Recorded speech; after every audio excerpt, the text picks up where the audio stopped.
有时候我们以为人生最好的状态是功成名就，是拥有很多，是终于站到了别人羡慕的位置上。可是这次在法国南部，我站在一片开花的果园里，忽然觉得人生真正动人的，可能不是你得到了多少，而是你有没有勇气去过一种你真正想过的生活。而站在身边的是20年前和你一起决定出走的那个人，然后你们相视一笑，知道当年那个决定是这辈子做的最对的一件事。今天这集我们要带你去法国南部一个叫阿尔利亚的小镇。20年前，一对英国夫妇来到这里，买下一片地，种果树，养鸡，建立家庭，建立他们的人生。20年后，他们的名字被贴在法国全国烘焙大赛的指定供货海报上，被挂在了市中心的广告墙。每年有3、4万人来到这里，只为买他们种的蔬菜和水果，买一打他们的鸡蛋。这集你会听到一个男人说，这20年他最感激的事不是成功，不是名气，而是每天能和他爱的人一起工作。你还会听到一个移民家庭怎样在异乡不只是生活下来，而是慢慢长成了一棵树。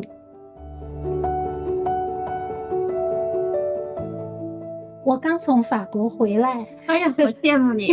太羡慕了，我看你这个照片和视频。呀，可是心还留在那边呢。当然了，我们这边冰天雪地的，你去的那个地方那么温暖。是啊，而且我们原来去过巴黎，没想到法国还有这么美的小镇。我更喜欢去那些小镇，所以非常羡慕。当时我看到你的这个就是蓝天白云，在那种花海里头，那种果园里头，海里头，我心想这是 P 的图吧？不相信啊，不真实啊！我也觉得是，我也以为是滤镜呢。而那片我就想知道，你那片拍的那么漂亮，那片桃林是真的吗？是真的，而且比照片上还要美啊！我站在那片开花的果树林里，脑子里第一个念头就是金庸写的《桃花岛》。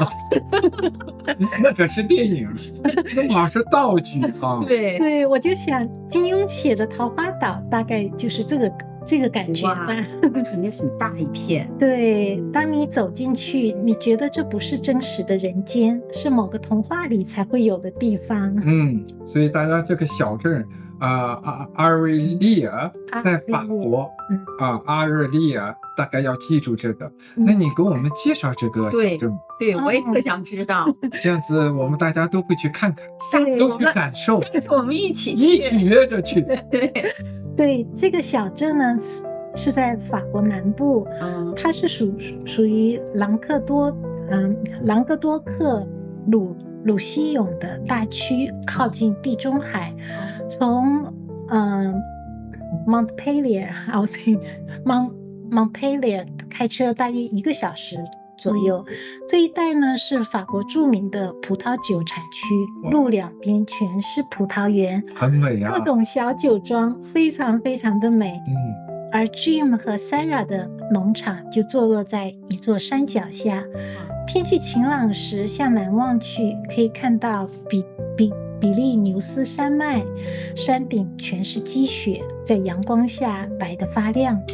这估计跟意大利去，你也看到很多这种葡萄园，估计你看不到这个山，看不到那片雪，肯定还有更多不同的东西。对，不过我感兴趣的是比利牛斯山，那个我记得我们以前学地理我记得是法国和西班牙的那个分界线，对不对？对，是的。所以当你站在农场里，一边是果树，一边是远山，那种开阔的感觉，你会觉得时间在这里走得很慢很慢。这个时间实际上就是一种历史。对，它的这个历史背景是怎么回事？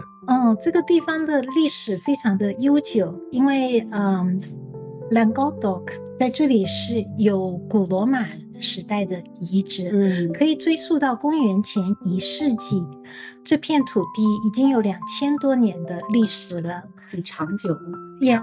2000年呀！是你想想，2000年多少人在这里耕种、生活、离去？对。然后有一天，一对英国夫妇开车过来说：“我们就在这里安家了。”你说这块土地有2000多年了，我就觉得这块土地肯定很有灵气，对不对？吸引了很多人过来。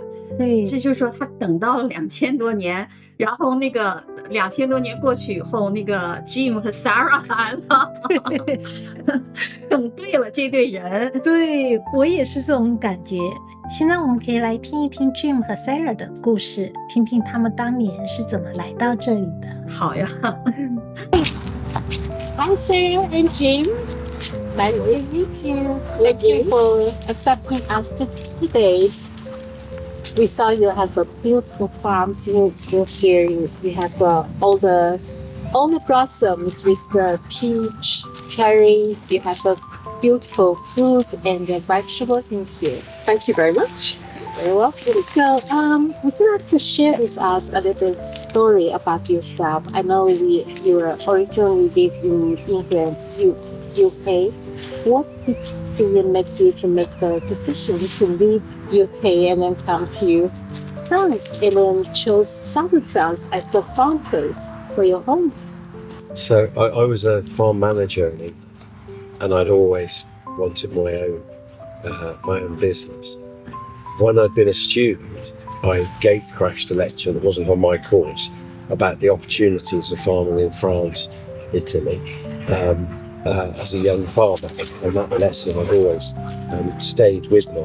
And then once we were married, Sarah had studied French, and so moving to France was a natural thing that we wanted to do together. Yeah, we first looked in England, but it just wasn't going to be possible to have a farm in England. It was just too expensive, and the south of France is just a much better, more natural place to grow fruit. And we both love France, and I thought we had a young family at the time, so we thought it'd be a lovely place to bring up a family. And here we are. That is awesome. And we saw nowadays the blossoms is everywhere.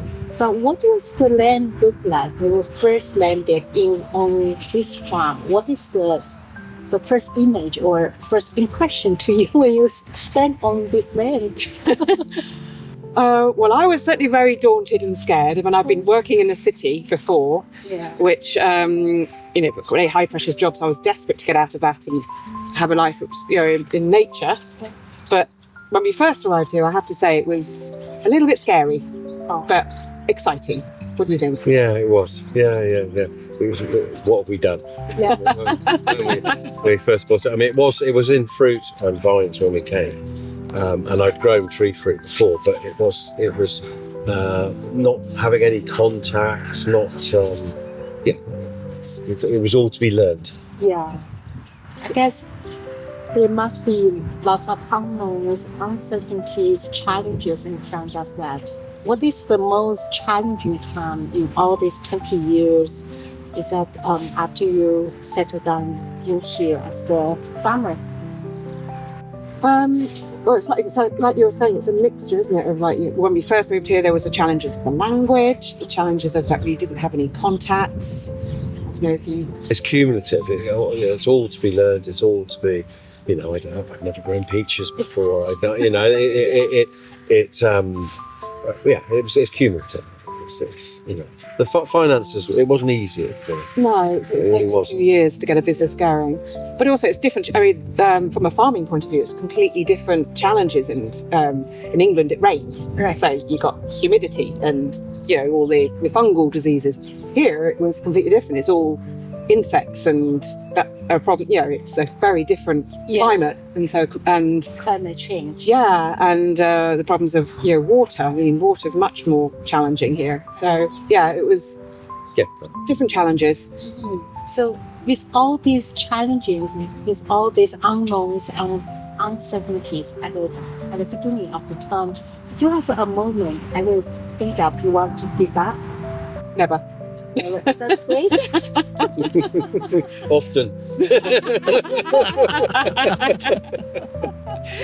No, we didn't. The problem is if you let go, you never get another chance. So you can't let go.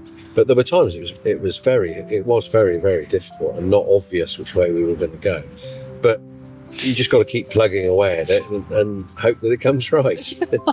And we had talked about if we'd had to sell the farm, that we were looking at buying a smaller farm in the same area. So it was never that we were going to give up completely. But luckily, once the business started taking off, it was sort of doubled year on year, and we ended up in a good place. So we got there in the end. That's great answer. 就是我刚才听完了以后，我就有一个感觉，就是说是他说这个 Sarah 说他第一次站到这个土地上的感觉，就是心里一动。因为我们也有那种时刻，对不对？我们第一次来到一个新地方，也不知道接下来会发生什么，但是你就知道，这个地方我是选对的，是不是那种感觉？你有没有？像我们就是移民到加拿大，我觉得有的时候一种选择一开始是很难形容的，对，就是很复杂。我们都经历过的，我们很懂这种复杂呢，就是一种又害怕又安心的一种奇怪组合。害怕呢，因为是你放弃了很多朋友，放弃了国内的很多 connection， 那么你下一步怎么样都是未知的。是安心呢，有时候你会暗自己，这个地方怎么跟我的心里有一些互动呢？我觉得我应该在这边能找到共鸣，是金子在这里可以发光，而且不仅仅金子可以发光，而且会受到这个环境的影响，是一起发光。这种感觉是非常美妙的。有的时候就觉得好像有一个什么东西在召唤你来这儿。是，所以非常奇妙。对，所以现在我想带大家一起来看看 Jim 和 Sarah 的农场。好，农场呢主要是种植果树，有桃子、油桃、杏子、无花果、樱桃，还有草莓，然后是番茄、洋葱这一类的蔬菜。哇，挺多的啊！呀，3月我去的时候，天气还有一点点凉，树才刚发芽，但果树全都开花了。哇！走在果园里，有一种很奇妙的感觉，像误入了一个安静的童话世界。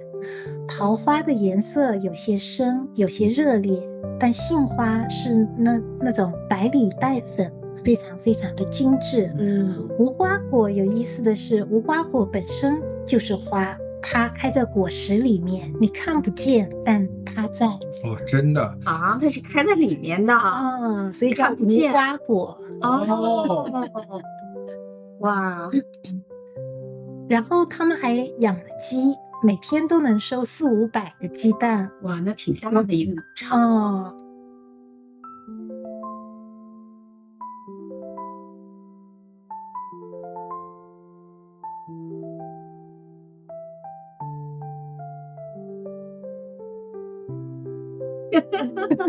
哇，这个画面我看着好治愈啊！就是那种，哎呀，他安排的真是井井有条、踏踏实实的感觉啊。对，因为这个农场还有这些鸡圈就是它是一种生命，就是因为我们人是离开不了吃穿。实际上你真正到了一种果园，你才知道生命回到最基本的要素里头。对，而那种节奏不快不慢。每一刻都认真过一遍，这是他们做事的方式，也是我们人本质的一种回归自然的一种方式。对，会让你产生共鸣的。对，当我们为一些工作、为一些世俗的事上面有一些就是战争被骚扰的时候，那回到这种最基本的生活方式的时候，是一种感动。真的是，确实是这样，因为他们每天可以收集400-500个鸡蛋，一个都不能够马对呀，马虎，然后把那些就是 scan 过的鸡蛋装在盒子里，很新鲜哦。对，然后都是走地鸡。对，然后怎么卖呢？他们的那个农场口有一台自动售货机，然后呢，他们把那个鸡蛋放在里面，你只要在上面刷卡或者是付现金，然后一盒鸡蛋你就出来了，你就可以买了。所以这太自动化了。我们这边也没有这种，没有，所以它一个售货机24小时都工作，都可以去买。哦，这就像我们那个，就是我们有时候在商场看的那个Vendor Machine 一样，你就塞一个硬币，夸你那个东西就来。但这可是最新鲜的呀。对，人家现在把鸡蛋设计成这样了，你就不用站在那儿卖了，对，直接就给你自动出来了。你这太方便了。太方便了，而且能马上吃到新鲜的鸡蛋，对，是不是啊？对，哇，而且太幸福了，我觉得住在那块儿的人。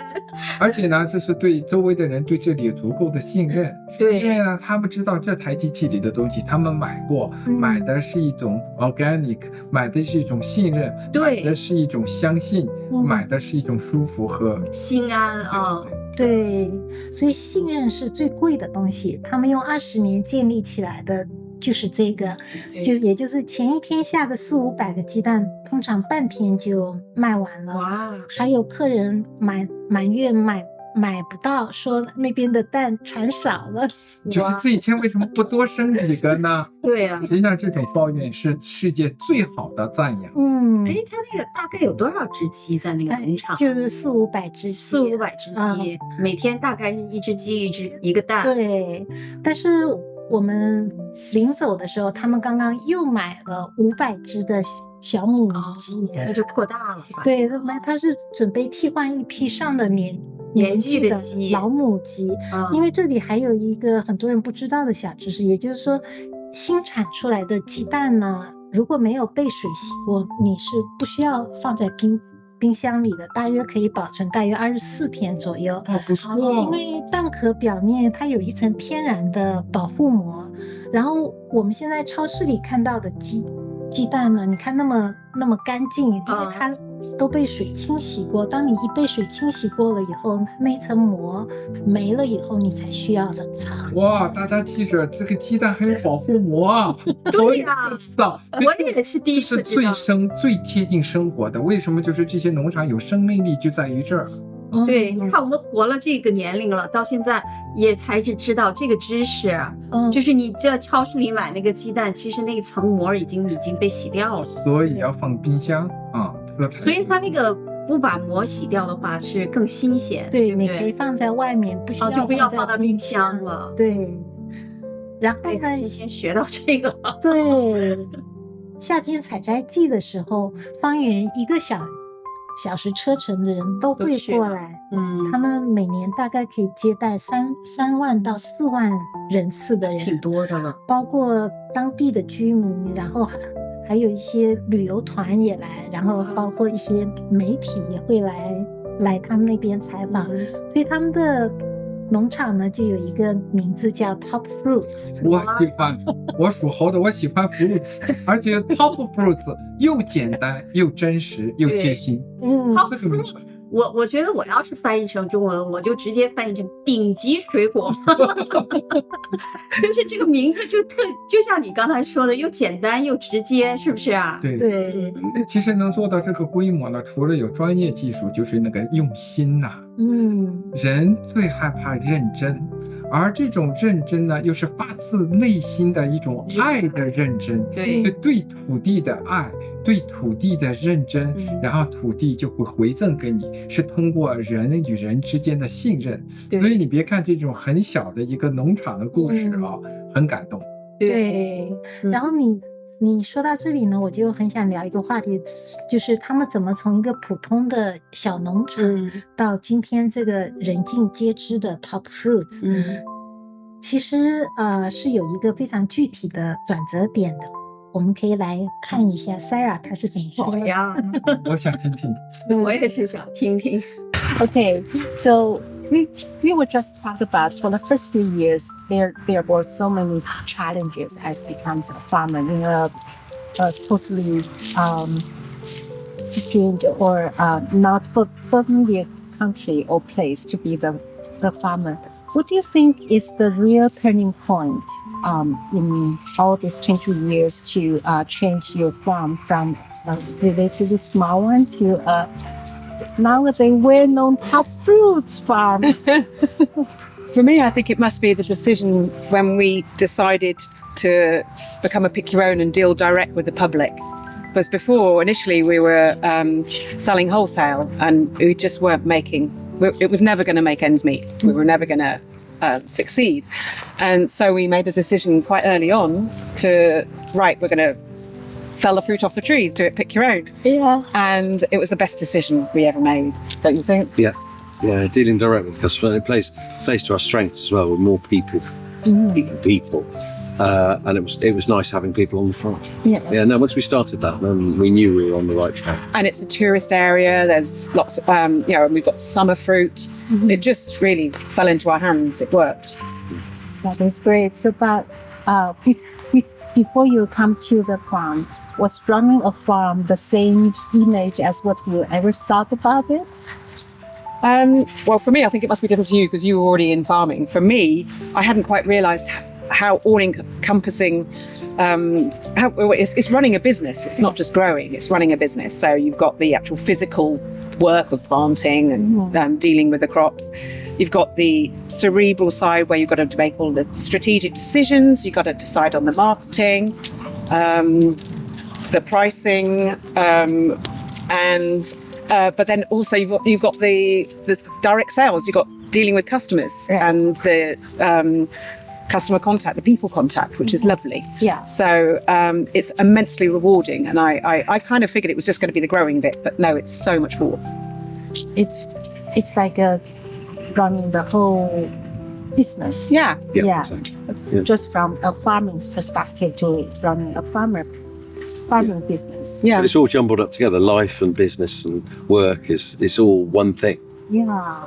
That's great. Yeah, and that's I have loved being self-employed for that as well. We've got 4 children. I could, if they've got a show on at school, I could just decide to. I don't have to worry about going, or if they're sick. We were always there for them. Yeah. So yeah, it was a good decision. Good point. So, what is the moments that you genuinely feel proud of after everything took off? Gosh, well, there's a couple of things. I'd say when we first started dealing with customers and having them on the farm, and then they'd come up to us and say, "It's a Garden of Eden here. It's a paradise," and that Look at the flowers. And when they say they've never tasted a peach like this because they've never tasted a ripe peach off the tree, and they're just gushing. But then there was also the poster in town. That was a huge moment for us when we were the region decided to take a photo of us in our farm and use us as the face of local farming, and that was special. That was a special moment, wasn't it? I think also paying off the mortgage. The last payment of the mortgage was a lovely moment as well. 哇，我真的很喜欢 Sarah 的那个说话的那个状态啊，就是他不是在讲我们多厉害。我们多厉害，我们就多那个什么，他就在讲这件事情的时候就很平静。对，就这个平静实际上是蛮伟大的。对，因为呢，他20年再回头看看他这个当时候的决定，他心里就是一种平静，他心里是一种真实，是有底的。对，是有底气的。因为当时他们做那个决定的时候，专家并不看好，因为他们做的这个决定。就是说，把一个农场转换成一个让人来自己采摘，然后再卖给他们的过程。所以当时他们这样子的一个销售形式呢，专家并不看好，因为那个外部的环境也不是那么的支持。但是我觉得在那种时候，他们是因为相信自己的直觉。我觉得对于这一种直觉，他们是需要一点胆量才能去做的。我有时候佩服这些人的那时候的那种勇气啊。所以呢，你自己来去摸一摸，你自己来闻一闻，你塞下来再尝一尝，你突然会觉得，哇，这才是真正的生活啊！对，我希望把这种爱、这种感觉，让更多的普通人能够感受。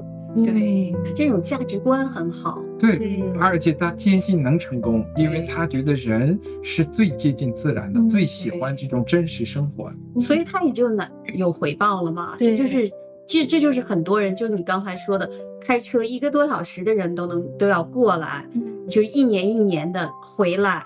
不是说来一次，人家每年都要回来买这些东西，对吧？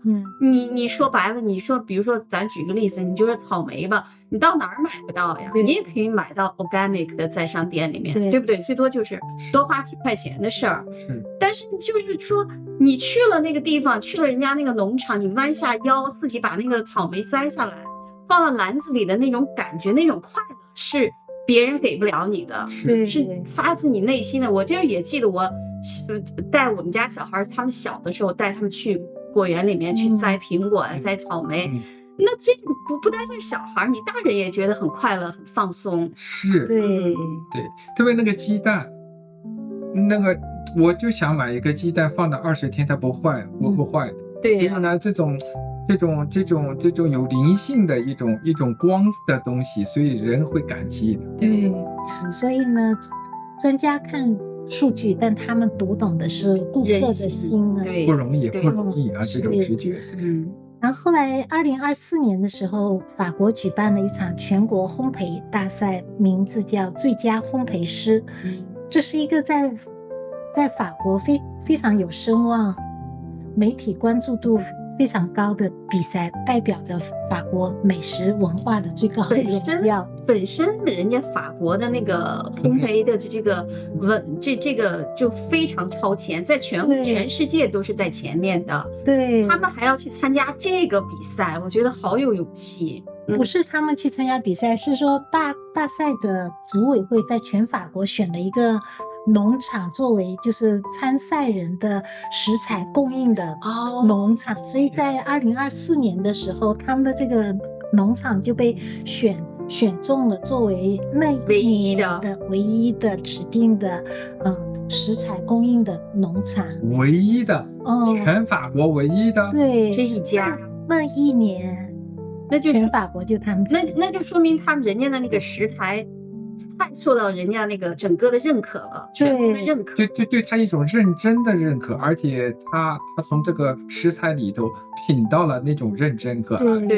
对。然后他们的海报呢也被贴到了市中心的广告栏，哇！然后媒体来采访，旅游团会带着游客过来参观，然后去看怎样一对从英国来的夫妇在法国南部的小村庄种出了被法国人承认的东西。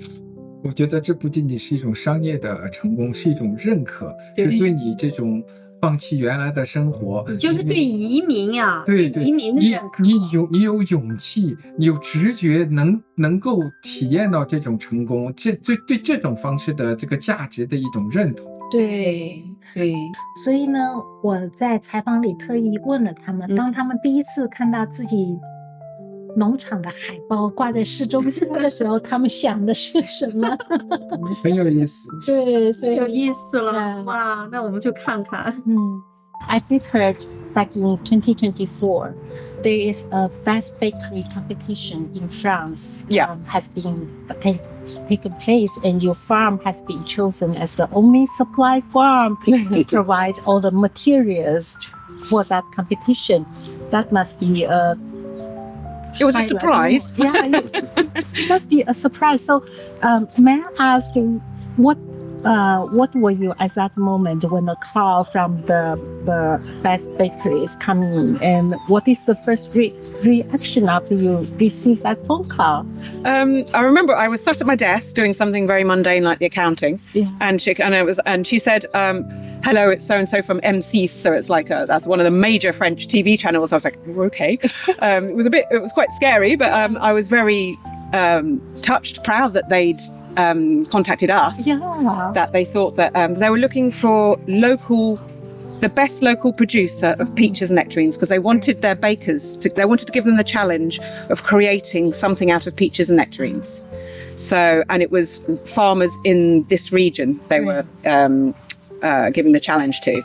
So, they called us up. That must be exciting. What do you think they actually chose you? How did they know you?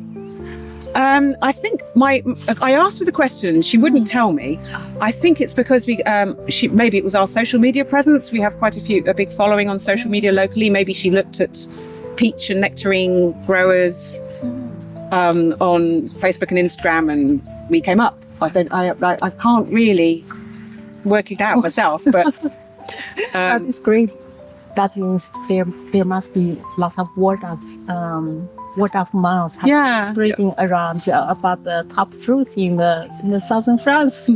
And we had won a couple of awards as well, hadn't we? At Bienvenue à la Ferme, we'd won some local awards for innovation. So maybe through those awards as well that they. Yeah, you'd hope we were easy to find on Google. Yeah. That's what you want as a business. You want to be easy to find. And that works for bookers as well as customers.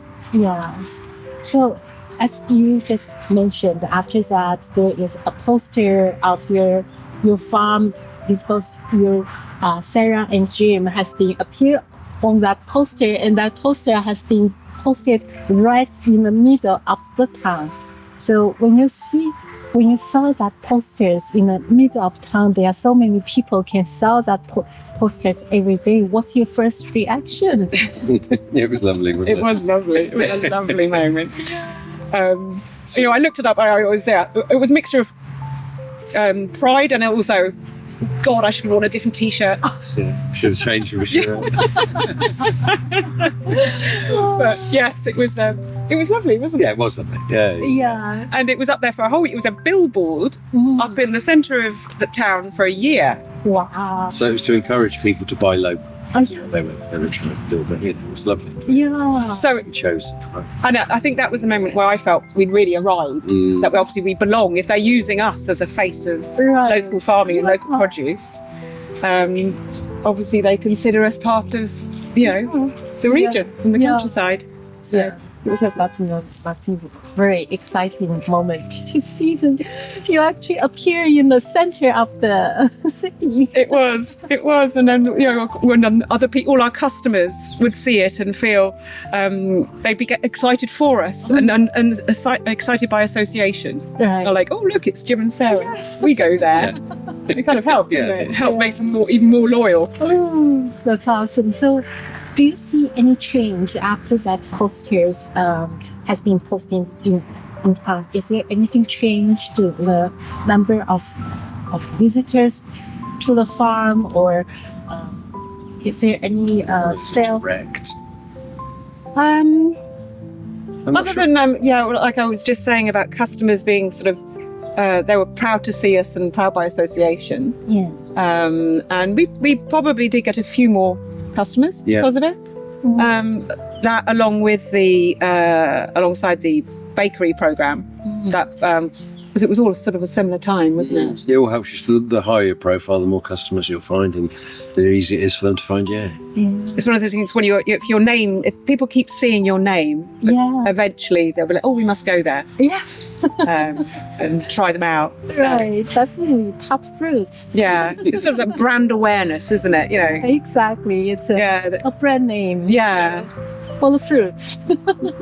So, when you're looking back, because 2024 is about 1.5 years ago, or about two years ago, that then happened. Looking back from now, what do you think that event will mean to your family's life or career life? I think.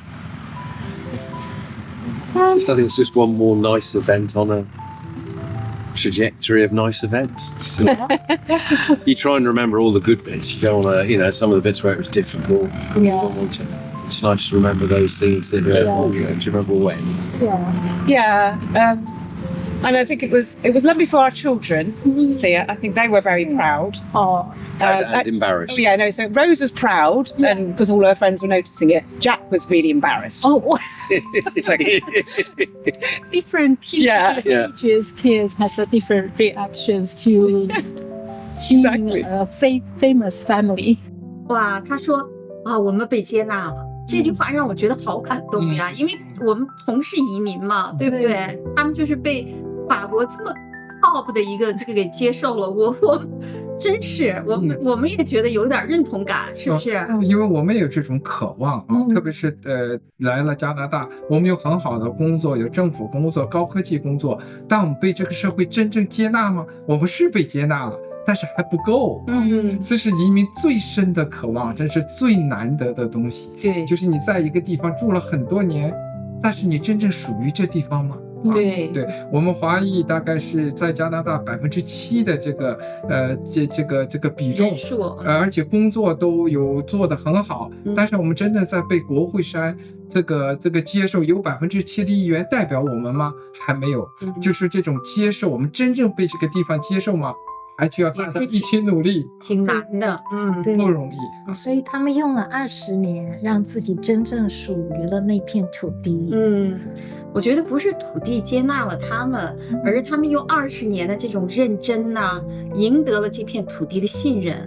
这个太棒了，不是被动等待，是那种主动认真，主动去跟人家交流。对，这种主动，这种认真，被感动才被接纳。对，Alan， 你说他们那个 Sarah 和 Jimmy 他们总共有4个孩子，是不是？对，他们有4个小孩，全在农场里面长大。哇，幸福啊！现在看啊，对，一种不同的一种幸福。对，我就也一直在想这件事儿，就是说在农场里长大和在城市里面长大是完全不同的2种童年吧？是，这城市的孩子呢，特别是国内啊，就是学业。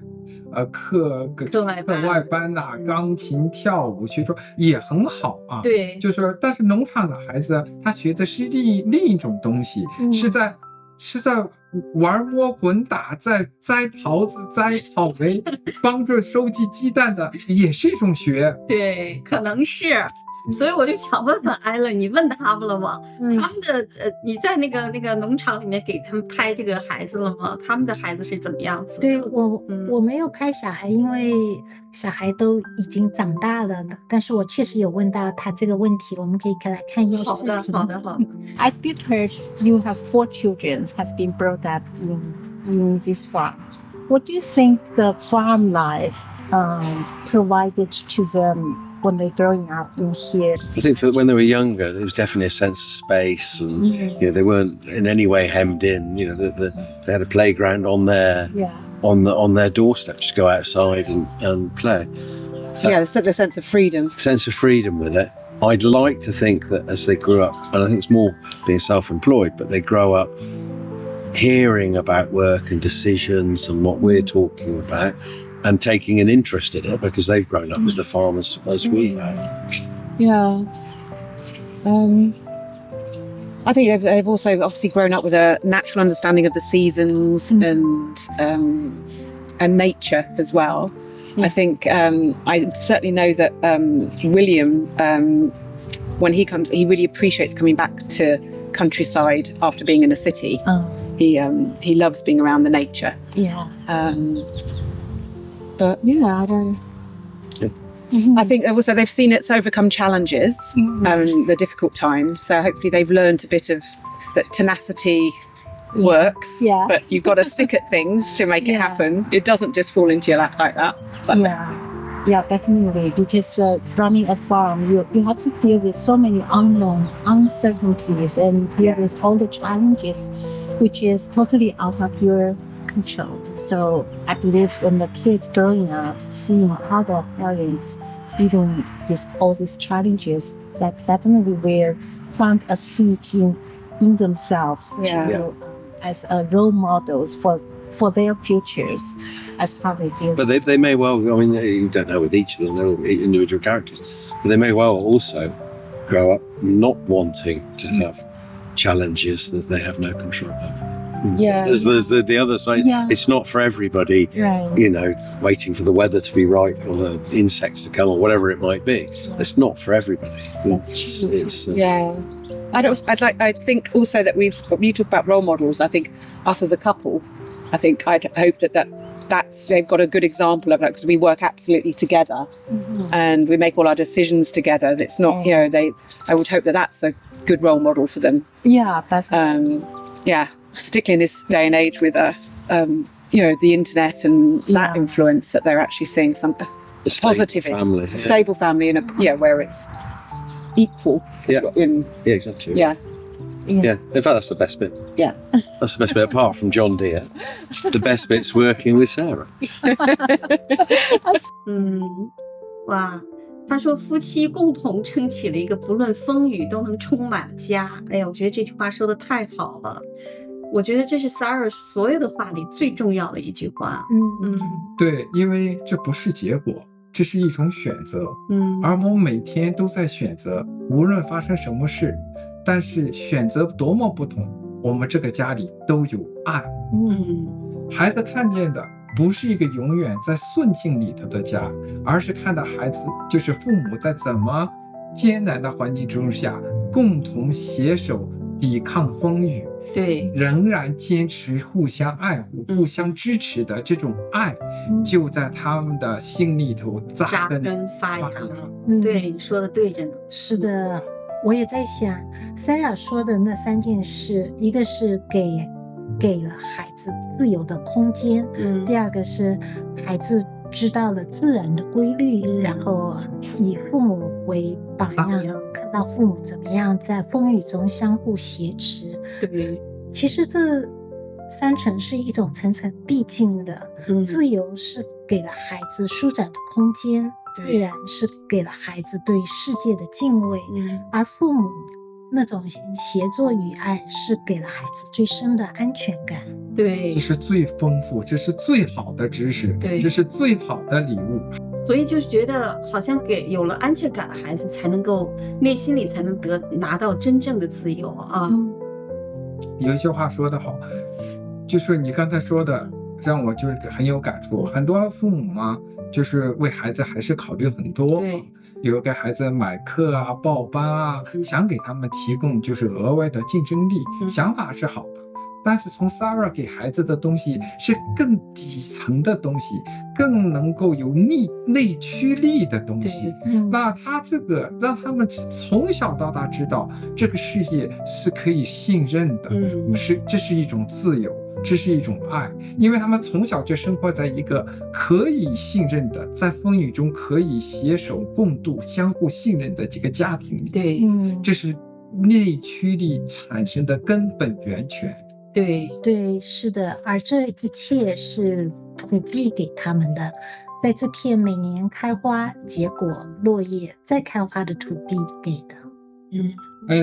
你问他们了吗？如果时光倒流，他们还会做这样的感觉，就是这种选择吗？我问了，而且他们的回答，我觉得是整个采访里最动人的一刻。哎呦，太渴望知道他们怎么说的。对。If the time will go back 20 years ago, like you to make the choice again at that point of time, would you think you will make the same choice as coming to the southern France to become a farmer? Yes. Absolutely, I would. Whether we chose the right farm initially, I mean, it's worked out right. Yeah.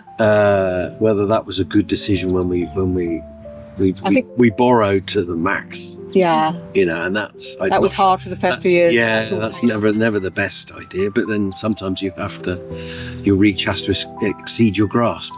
Yeah. Yeah, no, I've made the same decision. But yes, we were possibly a little naive at the beginning. But I wouldn't change it. No. But you have to go through the challenges to appreciate the good times as well.